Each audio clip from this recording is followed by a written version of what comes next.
What would you do if you walked into a will reading, expecting nothing only to find out you now own the empire of the man everyone thought you served? The moment Jasmine Carter stepped into the sleek marble lobby of Whitmore Associates, the air shifted. She felt it immediately, like walking into a room where you weren't just unwanted, but invisible. The stares, the whispers, the awkward silence, before the murmurs began. Jasmine wasn't wearing a designer coat, her curls weren't pressed into submission, and her shoes, though clean, didn't scream wealth. She was 17, black. Dressed simply, and in a room full of rich white heirs who had spent their lives protected by money and legacy, she stood out like a smudge on glass. A man in a sharp navy suit leaned toward his cousin and muttered under his breath, "Who let the cleaning girl in here?" There was a ripple of restrained laughter. Jasmine kept her gaze forward. Her fingers gripped the strap of her worn leather bag a little tighter, but her back remained straight. Her mother always told her, "You can't control how they see you, but you can control how you carry yourself." She moved slowly, every step echoing louder than it should have on the polished floor, and took a seat near the back corner of the long glass table. No one made room. No one even acknowledged her. At the head of the room sat Vanessa Blake Immaculate, as always in pearls and Chanel, her manicured fingers wrapped tightly around a champagne flute. She turned to the man beside her, her voice loud enough for Jasmine to hear. "She's probably another one of Henry's charity cases," she scoffed. Always did have a soft spot for the underprivileged. Charles Whitmore Jr., the eldest son of the late Henry Whitmore, didn't even try to hide his irritation. "This is a private family matter," he said, adjusting his silk tie. "Why is she even here?" Bradley Whitmore, ever the arrogant nephew, raised an eyebrow.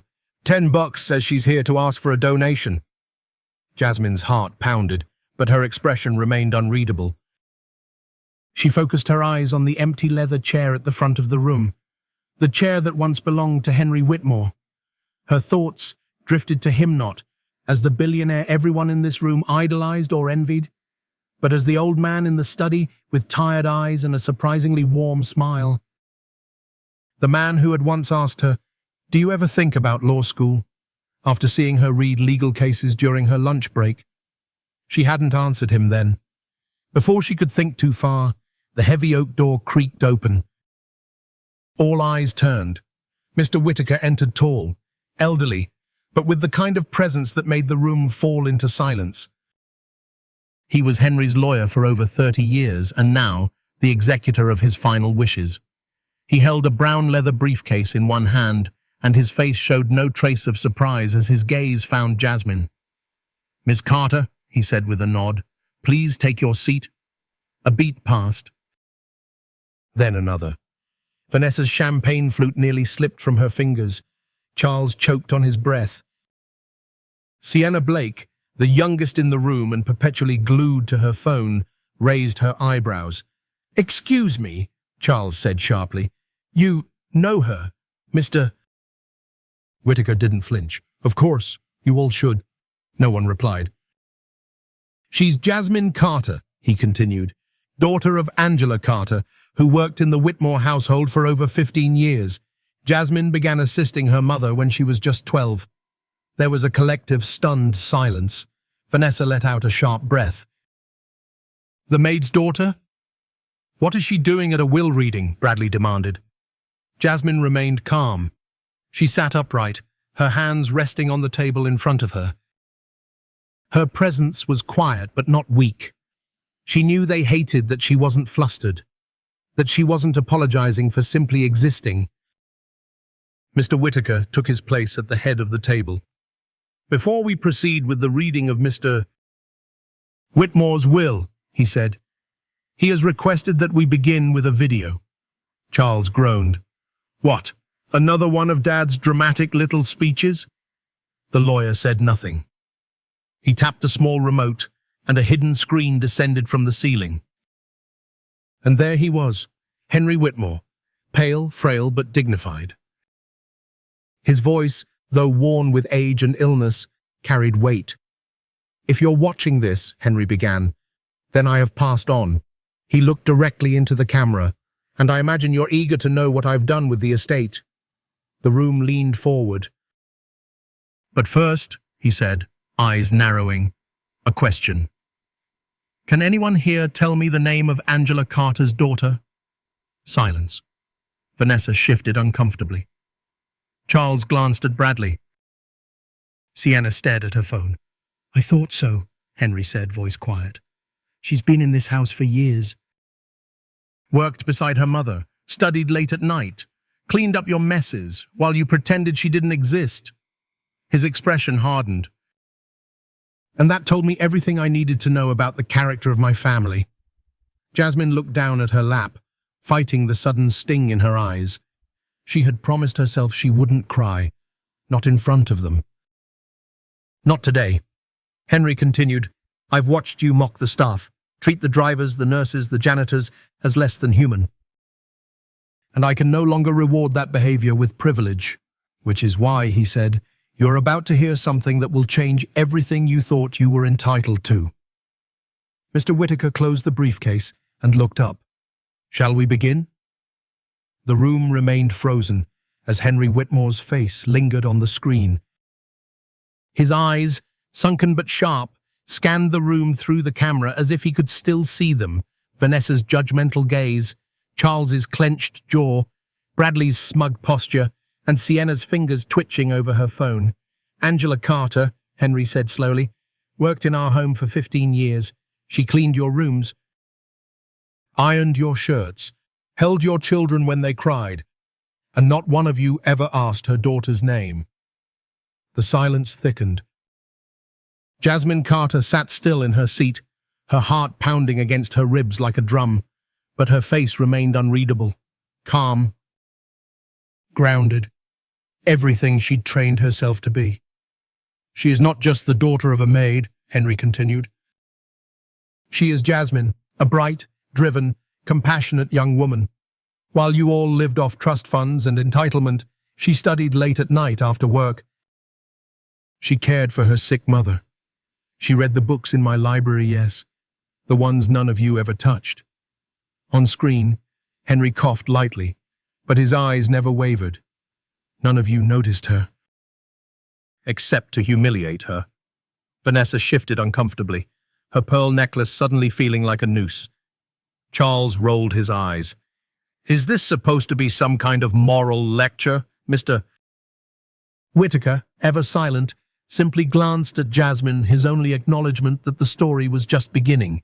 Henry's voice grew more serious. 3 months ago, Jasmine came to this very office.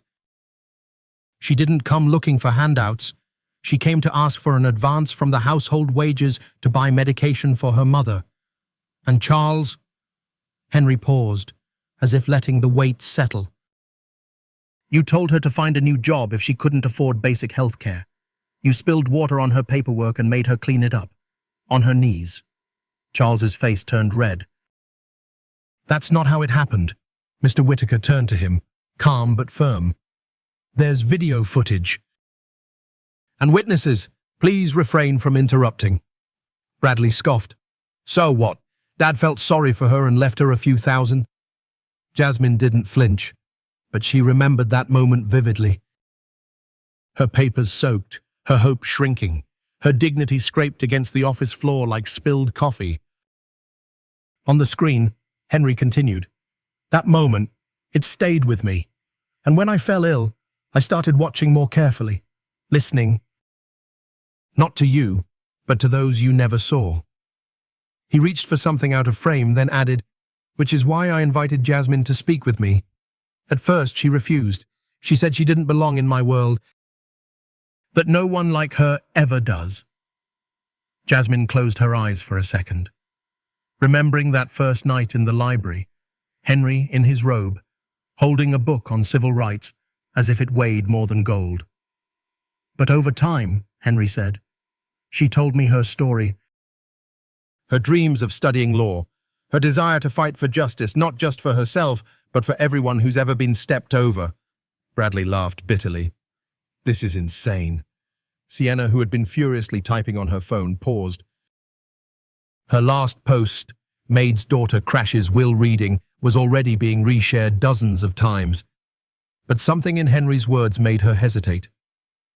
"She showed me," Henry said, voice fading slightly, "what it means to have character, not the kind you inherit, but the kind you earn." The screen went black for a moment. Then it returned with Henry leaning closer to the camera. "I know this will upset you," he said. "Some of you will shout about legality, about tradition, about bloodlines. But tell me, what have you done to deserve this empire?" No one answered. "Have you built anything with your own hands? Have you led with compassion? Or have you coasted through life, certain the world owed you more than it ever gave others?" Charles was seething now, fingers digging into the armrests of his chair.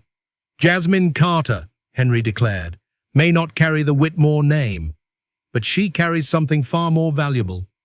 Empathy, vision, and the courage to change what I could not." Mr. Whittaker stepped forward, placing a second envelope on the table. "There's another video," he said, "to be shown only if the contents of the will are contested." Vanessa's face twisted. "You think we're just going to sit here and let a child take what we built?" Jasmine finally spoke. Her voice was soft, controlled, but it cut through the air like a blade. "You didn't build this." Everyone turned. Henry's video may have ended, but Jasmine's presence had just begun. "You inherited it, every last privilege, every opportunity, every backdoor deal. And when people like my mother worked 3 jobs to make sure you had clean homes and warm meals, you didn't thank them. You looked down on them." Bradley stood abruptly. "This is ridiculous. We won't stand for it." "You already have, Mr. Whittaker said matter-of-factly. "For years." Jasmine's eyes swept across the room, landing on each stunned face. "I didn't ask for this," she said quietly. "But I'm not walking away from it either." Charles leaned forward, voice full of venom. "You're just a maid's daughter." She smiled, not with smugness, but clarity. "Yes. And I've watched your family for years. I know who really keeps things running. I know what this company could be if it ever looked beyond itself." Sienna shifted in her seat, her phone slipping from her hand. Something in Jasmine's tone felt different, like the ground was shifting beneath their feet. "Mr. Whittaker cleared his throat and glanced at the clock. "If there are no further interruptions, I'll now begin reading the will." And for the first time since Henry Whitmore's death, the room fell silent not from grief, but from a storm quietly forming in the heart of the girl they never bothered to know. The weight of silence hung heavy in the room after the lawyer's declaration. Jasmine Carter, just 17, the daughter of a maid, was now the center of a storm that had been quietly brewing for months, if not years. But what no one in that room knew, what none of the heirs could have imagined, was that this moment wasn't a surprise to Jasmine. It had been building, conversation by conversation, cup of tea by cup of tea. And it had all started in the library. 3 months earlier, Jasmine had slipped into the Whitmore library during one of her mother's late cleaning shifts. She didn't mean to linger. She never did. But the smell of old books, the silence, the worn leather chair seat gave her something she didn't have at home. Space to breathe, to think. That night, she found herself drawn to a biography of Thurgood Marshall. She was reading under the low lamp when a voice startled her. "You know," it said, "most of my family has never stepped foot in this room." She turned sharply. There, in a robe and slippers, stood Henry Whitmore himself. Jasmine froze. "I'm sorry. I didn't mean to." He held up a hand. "You're not in trouble." She hesitated. "I'm Jasmine," she said softly. "Angela's daughter." He smiled faintly and sat in the armchair across from her, moving slower than he once had. "Yes, I know who you are." That surprised her. He nodded toward the book in her lap. "What do you think of Marshall's strategy in Brown v. Beam?" "Bored?" She blinked, then smiled, and just like that, a conversation began. What started as one chance encounter turned into a ritual. Whenever Jasmine came by to help her mother clean on weekends, Henry would find time to speak with her. At first, it was simple books, school, what she liked to read. But it grew deeper, richer. She spoke to him with a candor she never dared with anyone else. She told him about how teachers often looked past her in class, assuming she wouldn't understand. About the part-time job she worked in the evenings, about her mother's illness, and the fear of not affording medication. But most of all, she spoke about justice. Not vengeance, not bitterness, justice. "I don't want to get even," she once said, eyes focused on the carpet. "I want to understand how systems work and change them. Quietly." Permanently. Henry watched her closely. "You want to be a lawyer?" She nodded. "If I can make it." He leaned forward. "You already have what most lawyers don't. Empathy, vision. The law can be learned, but those are earned." Back in the present, Mr. Whittaker opened a new envelope and handed copies of a letter to each family member. "This," he said, "is a transcript of the personal conversations Mr. Whitmore recorded with Jasmine, with her permission, over the last 3 months of his life." Vanessa scoffed. "So what?" "She manipulated a dying old man." Mr. Whittaker raised an eyebrow. "Actually, she refused his offer twice." That caught them off guard. He continued, "Mr. Whitmore offered her the inheritance in full 3 weeks before his passing. She said no. Not out of fear, but principle." Jasmine sat quietly as the words filled the room. She had begged Mr. Whitmore not to pit her against his family. She didn't want a war, she didn't want headlines. She only wanted to help her mother and maybe one day make it to law school. But Henry was persistent. "Why me?" she had asked him one night while folding laundry. He stared out the window at the dark skyline. "Because everyone else here inherited money. You earned your integrity." On the screen, another video began playing. This time the setting was more intimate. Henry in his study, sunlight falling across his desk. "If my family is watching this," he said, "then it means they are still questioning my decision." He picked up a file and tapped it.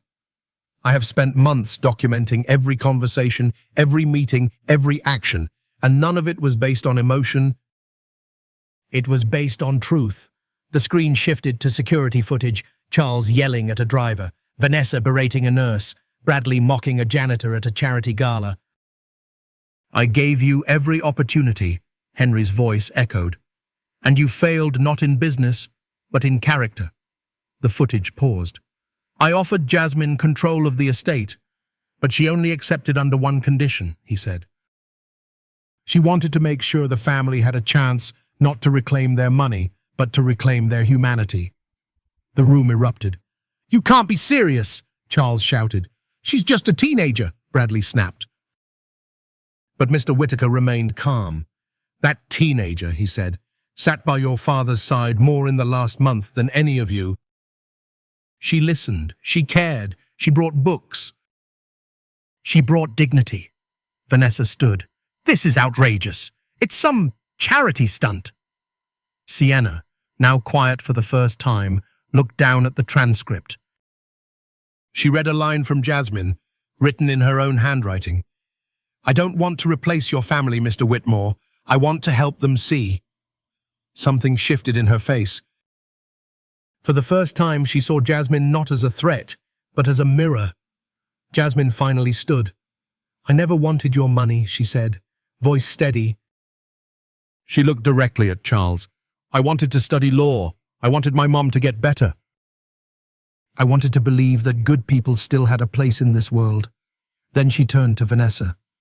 "But Mr. Whitmore gave me something more powerful than a check." A pause. "He gave me a chance to rewrite the story." Mr. Whittaker's voice was calm, but in that still room, it landed like thunder. "I will now read the main provisions of Mr. Henry Whitmore's last will and testament." The heirs sat forward, expectant, maybe even still hopeful that everything they'd heard so far was just a strange preamble. Some sort of morality lesson before they were handed their rightful shares of the empire. Jasmine Carter didn't move. She already knew what was coming, but it didn't make it easier. Mr. Whitaker unfolded the sealed document with quiet precision. I, Henry Whitmore, being of sound mind and judgment, do hereby bequeath 51% of all outstanding shares of Whitmore Industries to Jasmine Carter. There was a full 2 seconds of stunned silence, then chaos. What? Charles Whitmore Jr. stood up so fast his chair screeched backward across the polished floor. This is a joke! Vanessa Blake gripped the edge of the table. You mean she gets controlling interest? Bradley Whitmore shouted over them. He was manipulated. She tricked him in his final days. Mr. Whitaker raised a hand. All decisions were documented, verified by third-party medical and legal experts. Mr. Whitmore was fully lucid and consistent in his wishes until the very end. Sienna Blake looked around, pale. She hadn't posted a single thing in the last 15 minutes, her hands too shaky to type. The comment section under her last post, mocking Jasmine, was already turning against her. Additionally, Mr. Whitaker continued, Ms. Carter inherits the primary Whitmore residence, all subsidiary properties listed in Appendix A, and the sum of $20 million in diversified investments. Charles slammed his fist on the table. This is undue influence. That girl was a maid's daughter. She worked here. She volunteered, Mr. Whitaker corrected, and for years, while you barely visited. She has no experience, Bradley barked. No training, no right. Jasmine stood slowly. I may not have your name, she said softly, but I have something you never earned, Henry's trust.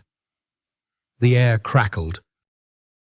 Charles pointed a finger at her like a weapon. You think you can run a multi-billion-dollar corporation because he liked your bedtime stories? I never said I'd run it, Jasmine replied calmly. And I don't intend to. They blinked. Even Mr. Whitaker looked up, surprised. What do you mean? Vanessa asked, her voice tightening. Jasmine glanced at the lawyer. You may continue. Mr. Whitaker cleared his throat and continued reading.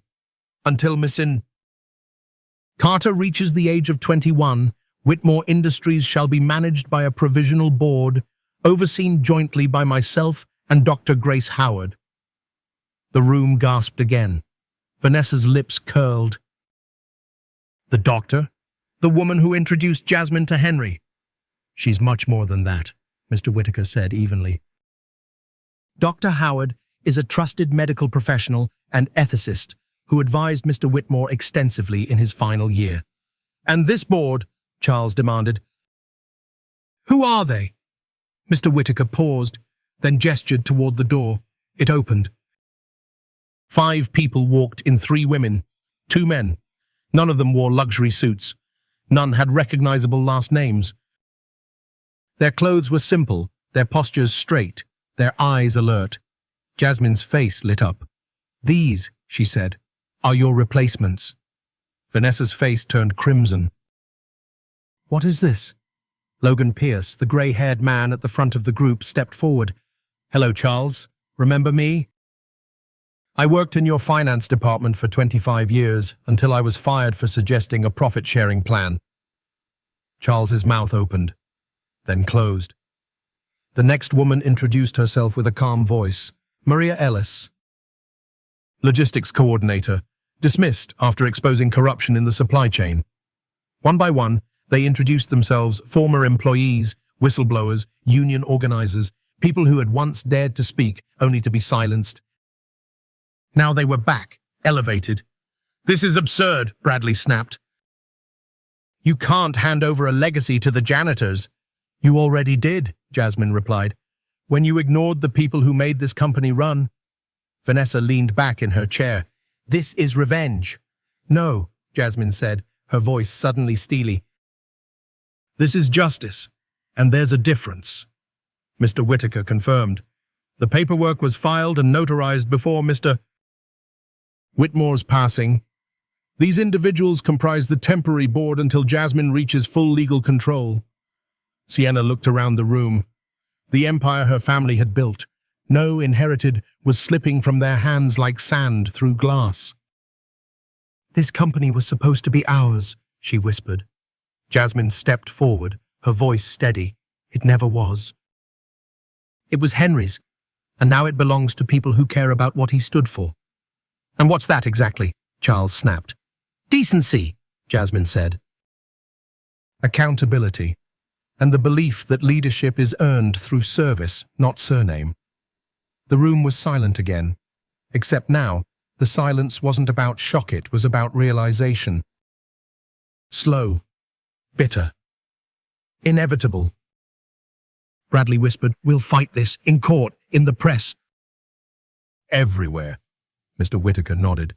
Mr. Whitmore anticipated that. There's one more video, to be played only if the will is contested. He tapped a button. Henry Whitmore appeared again, frailer now, but just as firm. "If you're watching this," he said, "it means some of you are trying to undo what I've done." He sighed. "But let me remind you, I built this company from the ground up. I sold fruit in the market while you were still in prep school, and I have the right to choose what my legacy becomes." He looked directly into the camera. "I chose Jasmine, not because of pity, but because she asked the one question none of you ever did. How can I help?" He paused. "If you try to take this away from her, understand this. Every step was legal, recorded, and deliberate. And if you think dragging her name through the mud will restore your glory, think again. I've prepared for that too." The screen went black. For a moment, no one said anything. Then Jasmine turned toward the window, sunlight pouring through the glass. "I didn't ask for this," she said, "but I'll honor it. And I'll protect what Henry trusted me with, even if it means rebuilding this empire from the foundation up." The storm had passed, but the tremors remained. After the final video from Henry Whitmore played, the once invincible heirs sat stunned in their chairs, blinking like strangers in a new world. A world they no longer controlled. A world they never saw coming. Jasmine Carter stood quietly near the tall windows of the boardroom, watching sunlight spill over the city skyline. Her silhouette calm, her eyes distant. Behind her, murmurs began to rise. "She's going to tear it all down," Charles Whitmore Jr. muttered, voice low and bitter. "Destroy everything our family built." Sienna Blake turned to him, whispering, "No, she's not tearing it down. She's rebuilding it." He scoffed. "With what?" "Sentiment." But Jasmine turned then, and the quiet power in her voice silenced them all. "I'm not here for revenge," she said. "I'm here for restoration." Bradley rolled his eyes. "Same thing." Jasmine stepped closer. "No. Revenge is about making you feel what I felt. Justice is about making sure no one else ever has to." She paused. "And that difference matters." The next morning, headlines exploded across the country. Maid's daughter inherits billion-dollar empire. Whitmore family loses control to 17-year-old heiress. Legacy. Rewritten, Jasmine Carter's rise from shadows. Talk shows debated it. Podcasts analyzed it. Twitter was ablaze. But Jasmine stayed quiet. Not because she had nothing to say, but because she had work to do. Her first public act as majority shareholder was announced within 72 hours. All land listed in Appendix A of the Whitmore estate will be returned free of charge to the families who were forcibly removed decades ago to build Whitmore malls and industrial parks. It was a bombshell. Reporters scrambled for details. Community leaders cried on camera. Families that had once been displaced, whose grandparents had lost their homes for pennies, now received full legal titles to the land their ancestors had been driven from. At the press conference, Jasmine stood in a plain navy blazer, no designer logo in sight. "This land was never ours to begin with," she said simply. "You cannot build justice on stolen ground." Charles Whitmore Jr. lost it the moment he saw the news. "This is a hostile takeover. She's gutting the company. She's giving away assets," Bradley snapped. That's theft under another name. But Mr. Whitaker disagreed. She's executing the plan Henry approved himself, he said calmly. Every document bears his signature. In a more private meeting, Vanessa Blake looked at Jasmine with disbelief. You're really going to give all that land away for nothing? Jasmine looked at her. For justice. Then came her second move. Reinstatement of all employees wrongfully terminated over the past 10 years. Some had been union organizers. Others had been whistleblowers. A few had simply spoken up about safety concerns, about discrimination, about fairness, and paid the price. Now, their phones were ringing. Severance packages, apologies, job offers. Some wept, others refused at first, not believing it was real. But slowly, they returned not because they needed a job, but because something inside them longed to believe that change was finally possible. Jasmine walked the halls of corporate headquarters herself, greeting them by name. Thank you for coming back, she said again and again. News outlets were divided. Some praised her as a visionary, a reformer with the heart of a leader. Others painted her as an idealistic teenager, in over her head. But those who mattered most, the people who'd once been made invisible, saw her for what she truly was. Hope made real. Bradley called a secret meeting with family lawyers. We need to stop her before she ruins everything. Charles nodded. She's not qualified. There has to be a way to reverse the board's decision. But their legal counsel had bad news. Everything is ironclad. Henry Whitmore prepared for every challenge.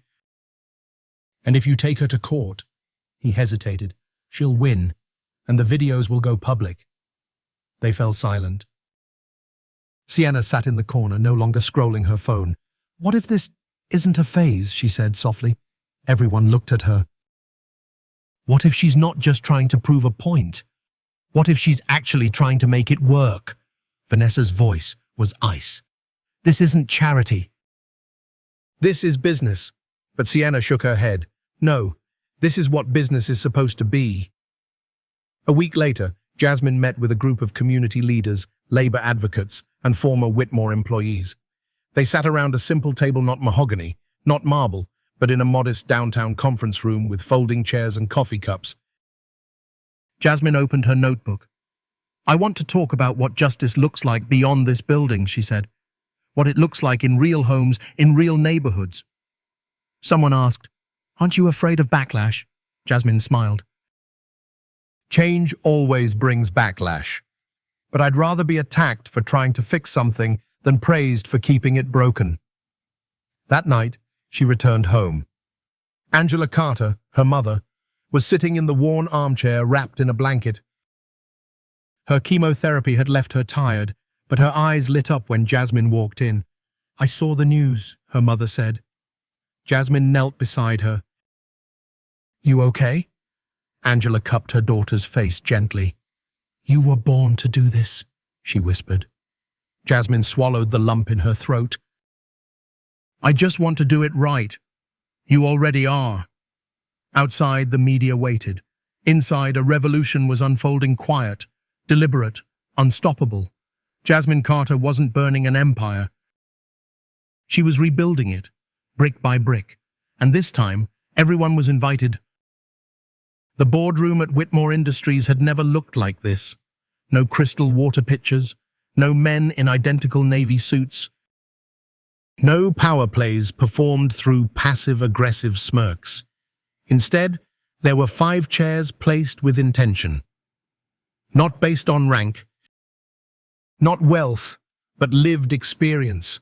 And Jasmine Carter stood at the head of the room, not as a symbol, not as a prop, but as the woman now responsible for reshaping a broken empire.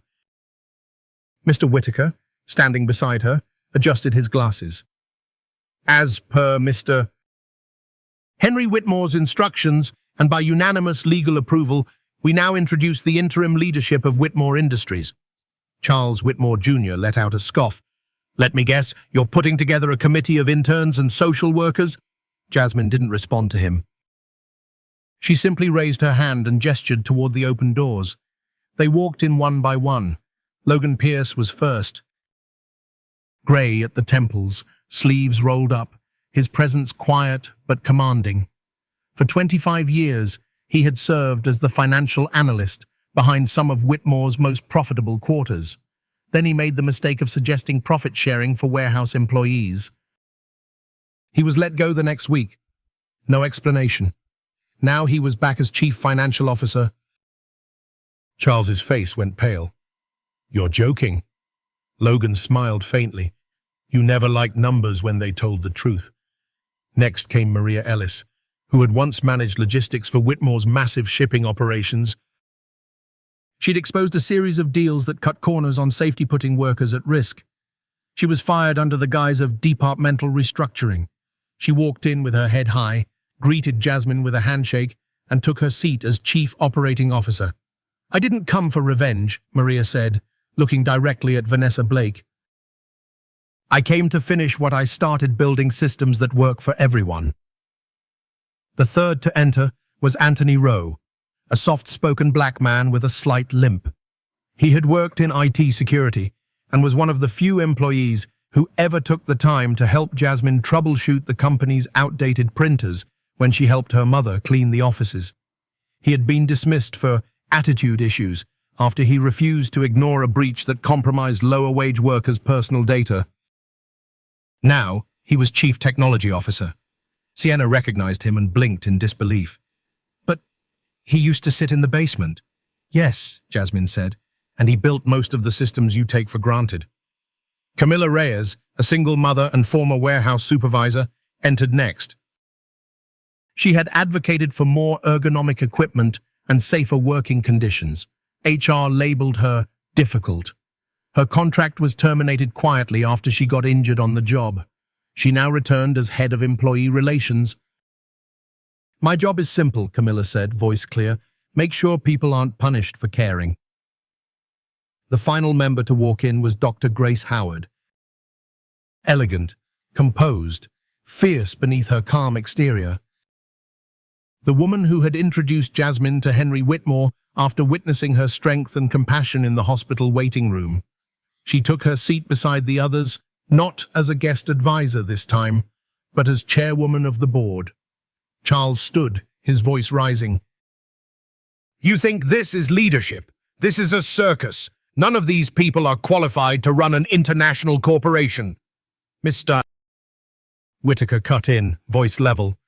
"They are each more qualified than anyone who has ever held these roles before because they know what it means to lead without entitlement." Bradley sneered. "This company will crash in months."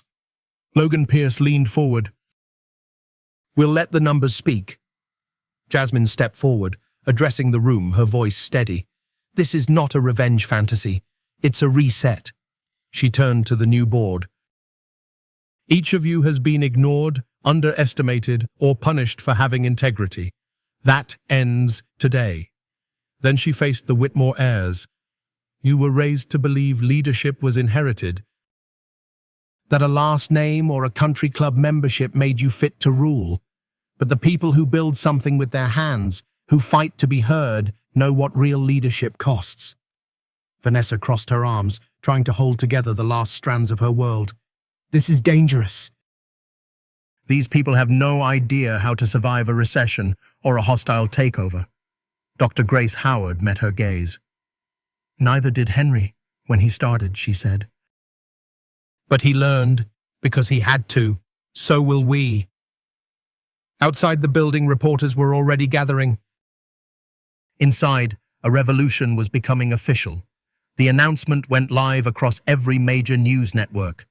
Whitmore Industries appoints groundbreaking leadership team of former workers and advocates. The financial press scrambled to respond. Some called it reckless. Others called it historic. But for the first time, the employees of Whitmore Industries flooded the comment sections, not with fear, but with pride. Logan Pierce is back. He's the reason I even stayed those last 2 years. Maria Ellis was the best manager I ever had. She actually listened. This is what real change looks like. Later that evening, Jasmine met with the new board for dinner, not in a private suite, but in a small family-owned restaurant downtown. No tuxedos, no five-course menus. Just food, laughter, and the kind of conversation that made people remember why they ever cared about building something meaningful. "I'm not here to be a CEO," Jasmine told them. "I'm here to steward a vision Henry didn't get to finish." Logan raised his glass. To the unheard becoming undeniable. They all raised theirs, and for the first time in Whitmore history, a boardroom was filled with people who understood both the bottom line and the people holding it up. The morning after the new board was officially installed, the Whitmore family received a sealed envelope hand-delivered to each of their private addresses. Inside was a single-page document printed in crisp black ink. Notice of Social Reconciliation Program, effective immediately. Beneath it, the list of expectations. Mandatory enrollment in a 12-month diversity and inclusion training. Weekly volunteer work in underprivileged communities impacted by Whitmore Industries. Public apology for past misconduct. Renunciation of active board privileges until program completion. And at the bottom, a simple choice. Accept the program or face full legal discovery and public release of archived video materials. Charles Whitmore Jr. crushed the paper in his fist.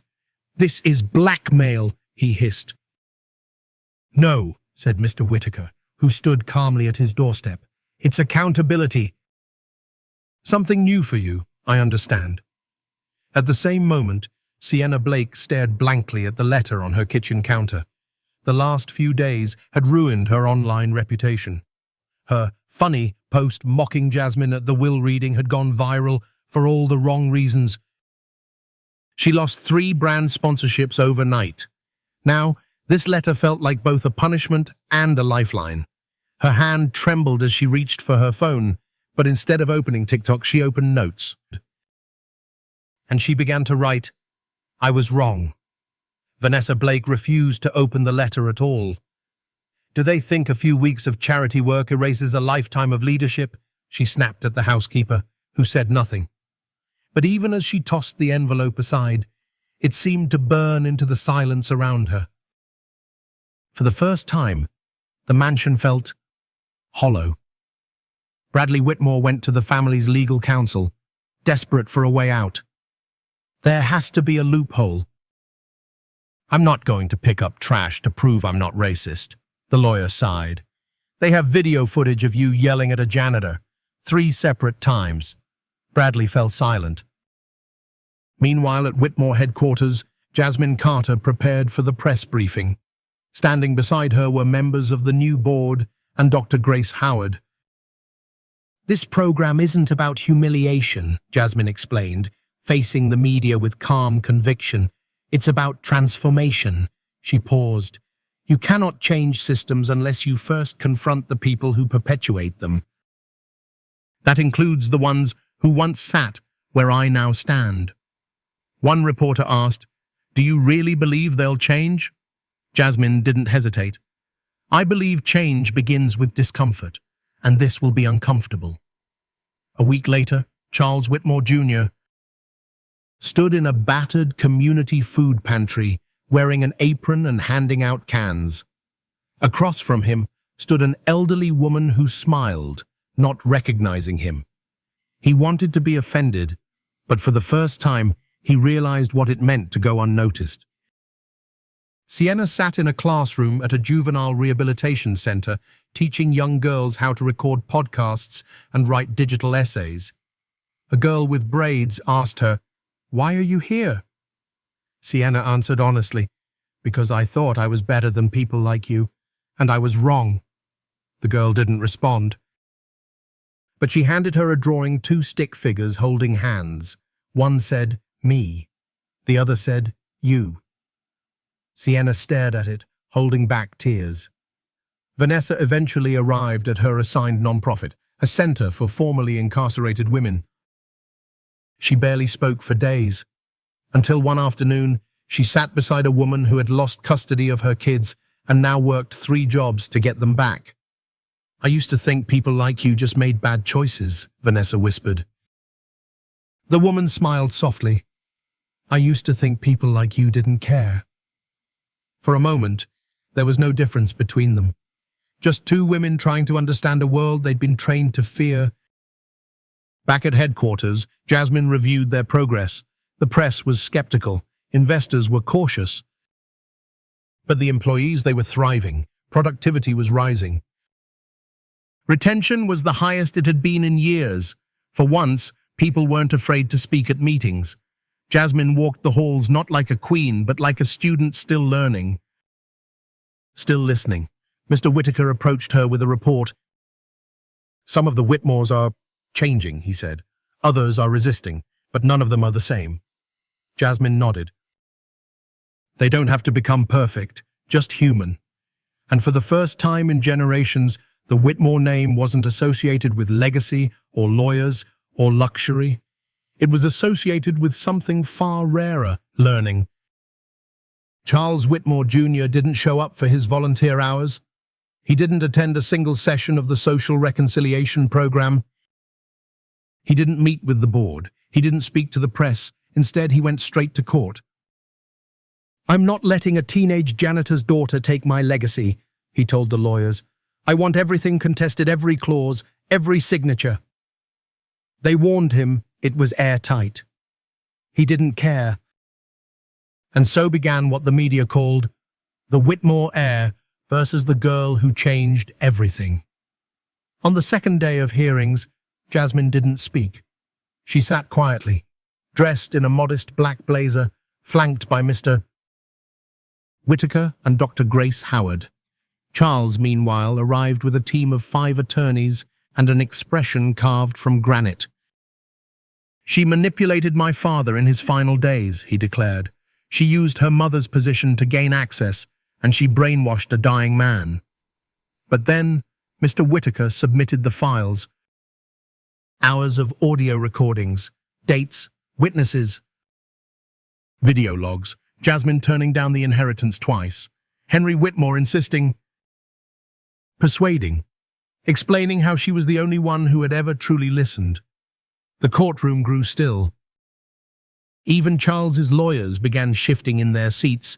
Then came the footage no one expected. A clip of Charles yelling at a delivery worker in the Whitmore lobby. Another of him laughing as a janitor spilled trash across the marble floor, refusing to help. A recording of him saying, "These people are lucky we let them in the building." He paled. "I didn't know I was being recorded," he snapped. Jasmine finally spoke. "That's the point." Outside the courthouse, reporters swarmed. "Whitmore heir humiliated in court. Evidence reveals pattern of abuse and entitlement." Charles tried to deny, then deflect, then disappear. But it was too late. Truth, once seen, doesn't go back into hiding. Elsewhere, Vanessa Blake was summoned for a deposition. She too had declined the program. "I don't owe anyone an apology," she said on camera. "I've done nothing wrong." Until the video surfaced. Her berating a nurse, firing an employee via text while sipping wine at a gala, complaining that charity is just a tax write-off. The backlash was swift. Her philanthropic foundation lost donors overnight. Board members resigned. Her name was pulled from 3 event invitations. Vanessa locked herself in her estate for weeks, but the internet never forgets. Then came Sienna Blake. She had started the program and almost quit halfway through. But something shifted. The drawing from the little girl. The stories of women rebuilding their lives from prison. The silence of being unfollowed, unfavored, unimportant. It made her realize something she'd never faced before. She wasn't the victim. She was the lesson. And so one night, she went live. No script. No glam, just honesty. "I was raised in a bubble," she said to over 700,000 followers. "And I used that bubble to hurt someone who never had the chance to protect herself." Jasmine Carter didn't take our legacy. She revealed it for what it really was, built on silence. The video went viral. This time for all the right reasons. At Whitmore headquarters, Jasmine watched it play. She didn't smile. but her eyes softened. "Not everyone will change," Mr. Whitaker said beside her. "I know," Jasmine replied, "but some will, and that's enough." The court ruled in her favor. Unanimously, Charles was ordered to pay legal fees and was stripped of any future claim to board voting rights. He left through the back exit, sunglasses on, avoiding cameras. His empire was gone, not by force, but by truth.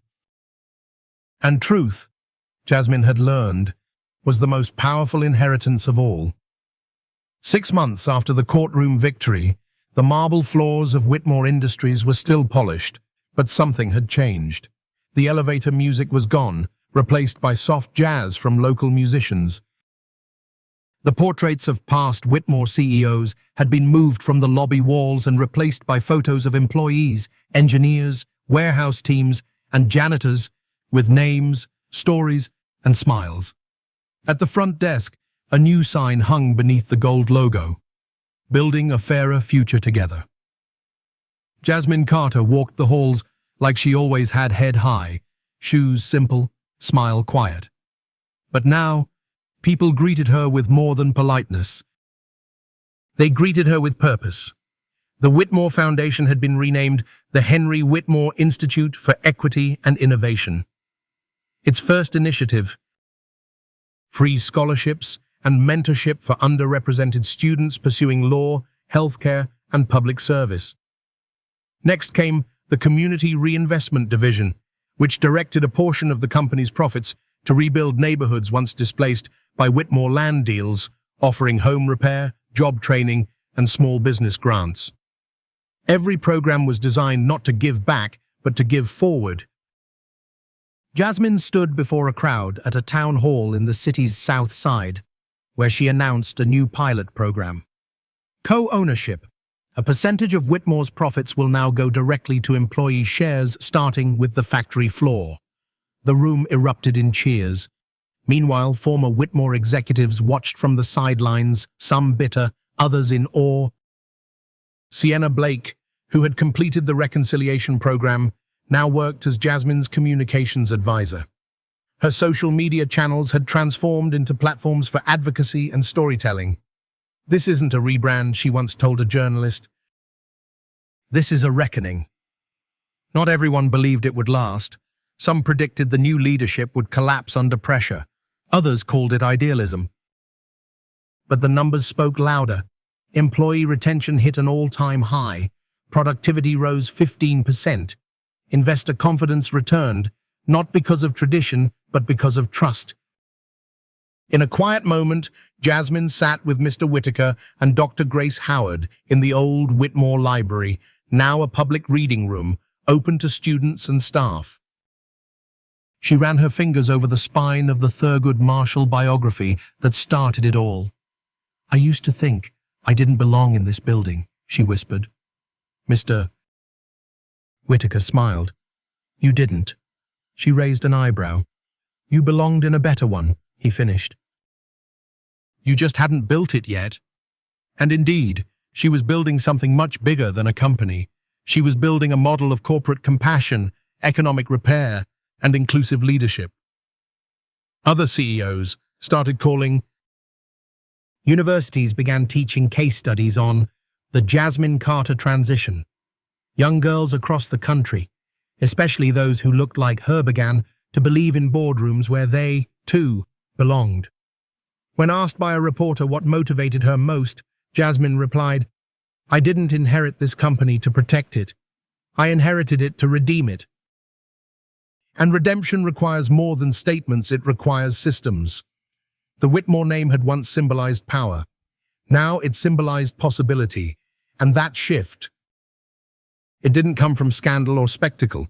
It came from one girl who listened, one man who noticed, and a choice not to burn it all down, but to rebuild it, brick by brick, with better hands. 1 year after Jasmine Carter inherited the Whitmore empire, the building that once symbolized elitism and exclusion opened its doors to something new.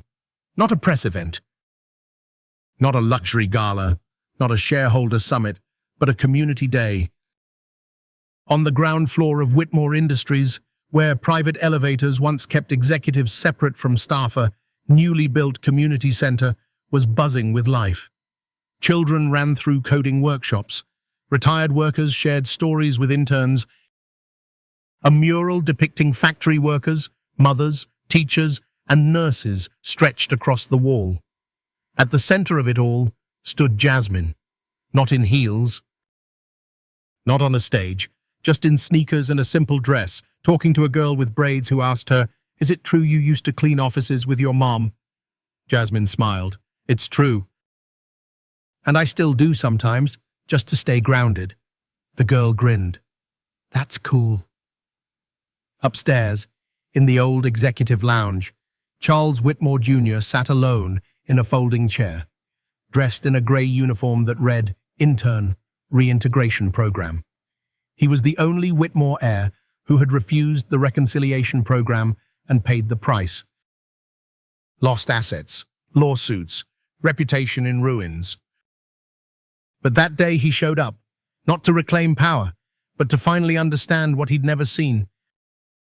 When he walked into the cafeteria, an elderly janitor greeted him. "First time here?" he asked. Charles nodded. The janitor handed him a tray. "Well, welcome. It's a good place to start again." Sienna Blake now worked full-time on the Foundation's media advocacy team. Once a fashion influencer, she now traveled to schools, shelters, and speaking events, sharing her journey from privilege to perspective. "I used to think power was about how many people followed you," she told a class of high school students. "Now I know it's about how many people you stand up for, Doctor." Grace Howard walked quietly through the new health equity wing, now attached to the main building. It was named after Jasmine's mother, the Angela Carter Center, and provided free cancer screenings and care navigation for low-income families. Angela sat at the ribbon cutting, healthy and glowing. Her eyes followed Jasmine's every move, pride radiating from her like light. "She didn't just survive this place," Angela whispered to Grace. "She transformed it." And the world noticed. What began as a contested inheritance turned into a case study at universities, a national conversation about corporate ethics, and a quiet revolution spreading through other companies and communities. Jasmine Carter didn't just break the ceiling, one columnist wrote. She built a new floor so others would never start from the basement again. Back in the library, Jasmine sat alone one evening, watching the sunset spill across the city skyline. She wasn't planning a press conference or drafting a speech. She was writing a letter to the girl she used to be. "You were never invisible. They just didn't know how to see you yet, but one day they will. And when they speak not with anger but with vision, let them see what power looks like in kind hands." She folded the letter and placed it between the pages of the same Thurgood Marshall book she'd once found on a dusty shelf. As the sun dipped behind the city, Jasmine walked out onto the balcony. Beneath her, the building pulsed with new life, not just of business but of belonging. The revolution had never been loud. It didn't come with riots or fire. It came with integrity, with grace. With one girl who dared to sit in a room full of power and refused to shrink. And as that quiet revolution continued to ripple outward, Jasmine Carter stood at the center, not as a savior, but as proof that sometimes the most extraordinary change begins not with those born to lead, but with those no one ever expected to. In a world that often rewards power, legacy, and appearances, Jasmine Carter's story reminds us of something far more enduring. Character matters more than inheritance. She didn't rise by demanding attention, but by listening, caring, and standing firm in her values. While others clung to privilege, she chose compassion. And when given the chance to seek revenge, she offered restoration. For older generations, many of whom have witnessed injustice and change in their lifetimes, this story is not just inspiring, it's clarifying. It tells us that true legacy isn't measured in wealth, but in the lives we lift up and the systems we leave better than we found them. Jasmine teaches us that humility, integrity, and courage aren't just moral ideals. They are tools for transformation. In your own life, whether in your family, your workplace, or your community, remember, you don't need a billion-dollar company to make a difference. Sometimes, the most powerful revolution begins with one simple decision: to see the unseen, to speak when silence is easier, and to build a future grounded in justice.